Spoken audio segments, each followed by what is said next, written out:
اعوذ باللہ من الشیطان الرجیم بسم اللہ الرحمن الرحیم وَاتْلُ عَلَيْهِمْ نَبَأَ إِبْرَاهِيمَ إِذْ قَالَ لِأَبِيهِ وَقَوْمِهِ مَا تَعْبُدُونَ قَالُوا نَعْبُدُ أَصْنَامًا فَنَظَلُّ لَهَا عَاكِفِينَ قَالَ هَلْ يَسْمَعُونَكُمْ إِذْ تَدْعُونَ أَوْ يَنْفَعُونَكُمْ أَوْ يَضُرُّونَ قالوا بل وجدنا آباءنا كذلك يفعلون قال أفرأيتم ما كنتم تعبدون أنتم وآباؤكم الأقدمون فإنهم عدو لي إلا رب العالمين الذي خلقني فهو يهدين والذي هو يطعمني ويسقين وإذا مرضت فهو يشفين والذی یمیتنی ثم یحیین والذی اطمع ان یغفر لی خطیئتی یوم الدین۔ صدق اللہ مولانا العظیم۔ حضرات، سورہ شعراء کے یہ 5ویں رکوع کی ابتدائی آیات ہیں۔ دوسری قوم کا ذکر کیا جا رہا ہے۔ اس سے پہلے حضرت موسیٰ علیہ السلام اور فرعون کے حوالے سے بڑی تفصیل کے ساتھ اللہ تعالیٰ نے نصیحت فرمائی، اور اب حضرت ابراہیم علیہ السلام اور ان کی قوم کے حوالے سے توجہ دلائی جا رہی ہے۔ ابراہیم علیہ السلام وہ پیغمبر ہیں کہ جو اپنی خاص اہمیت رکھتے ہیں، کہ جنہوں نے ایک مشرک گھرانے میں آنکھ کھولی۔ ان کا باپ مشرک تھا، آدر، لیکن انہوں نے شرک کو مسترد کرتے ہوئے توحید کو اختیار کیا، اور اسی کی خاطر اپنے گھر کو، خاندان کو، اپنی قوم کو، اپنے وطن کو، سب کو خیر بات کہا، اور اپنا علاقہ چھوڑ کر شام، فلسطین اور حجاز کی طرف ہجرت کی۔ ابو الانبیاء کہا جاتا ہے۔ اور اس کے علاوہ یہ جو نبی کریم صلی اللہ علیہ وسلم کے مخالفین تھے، یہ مشرکین مکہ، یہ اس بات پر بڑا فخر کرتے تھے کہ ہم ابراہیم کے ساتھ تعلق رکھتے ہیں۔ تو ان کو توجہ دلائی جا رہی ہے کہ ابراہیم کے ساتھ تمہیں کیا تعلق؟ ابراہیم تو توحید پرست تھا، اور تم ہو کہ بتوں کی پوجا کرتے ہو۔ یہ ابراہیم کے ساتھ اپنا نسلی تعلق بھی جوڑتے تھے، اور تھی بھی حقیقت، اولاد تو تھے، لیکن پیغمبر کی اولاد ہونا کوئی فخر کی بات نہیں ہے۔ اصل فخر کی بات تو پیغمبر کی دعوت کو قبول کرنا ہے، اور اس کا اپنی زندگی کا حصہ بنانا، اس کے تحت زندگی بسر کرنا، یہ ہے فخر کی بات تو۔ ورنہ نوح علیہ السلام کا بیٹا بھی تھا، کیا اس کی اہمیت ہوئی کہ جب وہ ایمان نہیں لایا تو غرق ہونے والوں میں شامل ہوا۔ اللہ تعالیٰ نے دیکھیں اس کا کیا انجام کیا۔ تو یہاں توجہ دلائی ہے۔ یاد رہے کہ یہ واقعہ جو ابراہیم علیہ السلام کے حوالے سے بیان کیا جا رہا ہے، یہ ان کے حیات مبارکہ کے اس حصے سے تعلق رکھتا ہے جبکہ وہ منصب نبوت پر فائز ہو چکے تھے، اور وہ اپنے خاندان، اپنی قوم کے ساتھ شرک اور توحید کی کشمکش میں مبتلا تھے۔ ان کے ساتھ یہ صورتحال ہے، تو اسے یہاں بیان کیا جا رہا ہے، اور اس کے ساتھ ساتھ حکمت تبلیغ کو بھی اجاگر کیا ہے اللہ تعالیٰ نے، کہ تبلیغ کے لیے کن کن پہلوؤں کو پیش نظر رکھنا چاہیے۔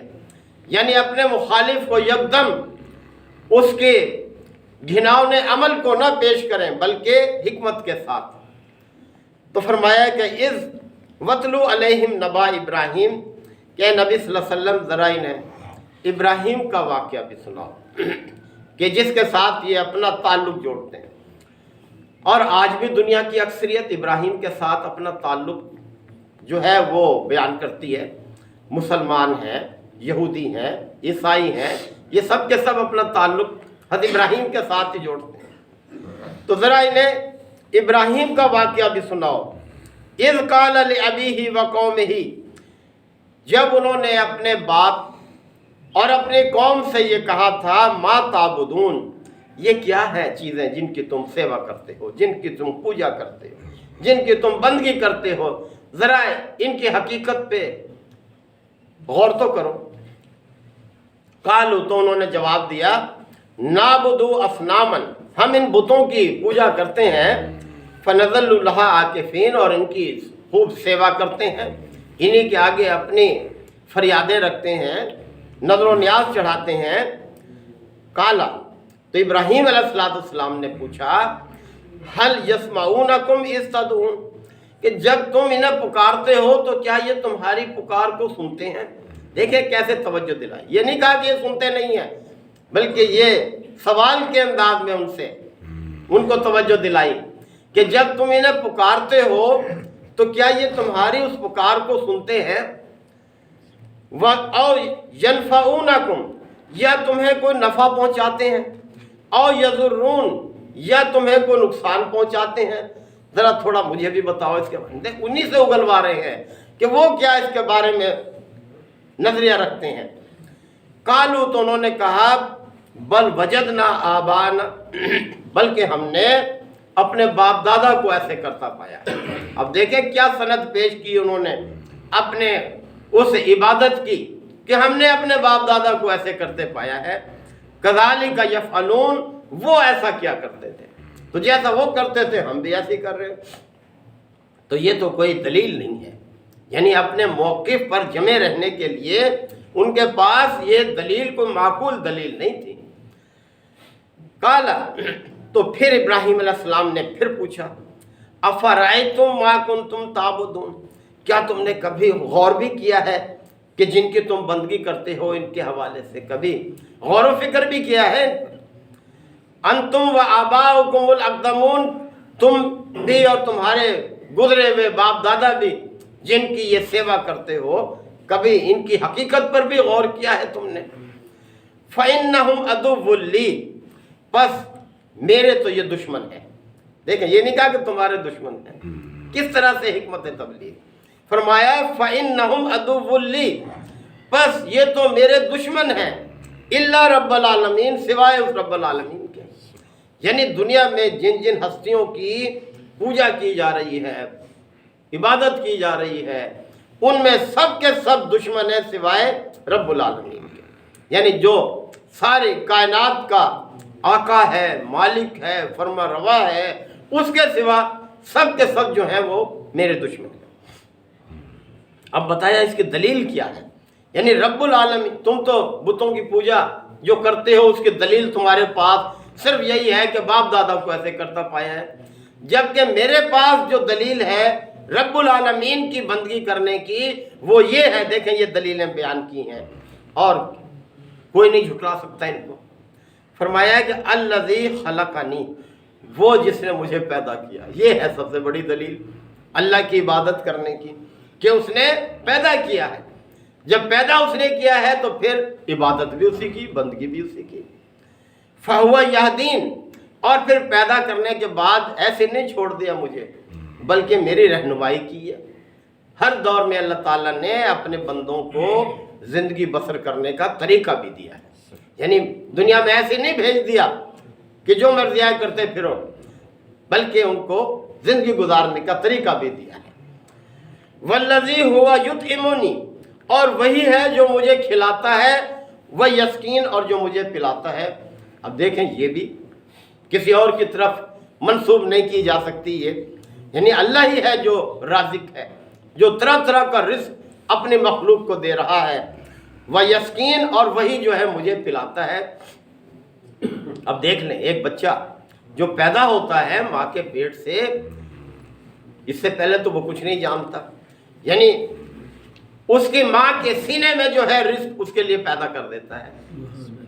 کس طرح سے دیکھیں وہ رازق ہے، اور پھر جیسے ماں اس کو اپنے سینے سے لگاتی ہے، اس سے پہلے تو اس کی پریکٹس نہیں تھی، وہ کس طرح سے چوسنے لگ جاتا ہے، اور پھر حلق سے اتارنے کا عمل کس طرح سے اللہ اس کو سکھا دیتا ہے، جبکہ اس سے پہلے اس نے کبھی اپنے منہ کے راستے کو استعمال ہی نہیں کیا۔ ماں کے پیٹ میں خوراک بچے کو منہ سے تو نہیں جاتی، تو کس طرح سے دیکھیں اللہ تعالیٰ اپنے بندوں کو کھلاتا ہے، پلاتا ہے، کس طرح سے دیکھیں اس کا ایک نظام ہے۔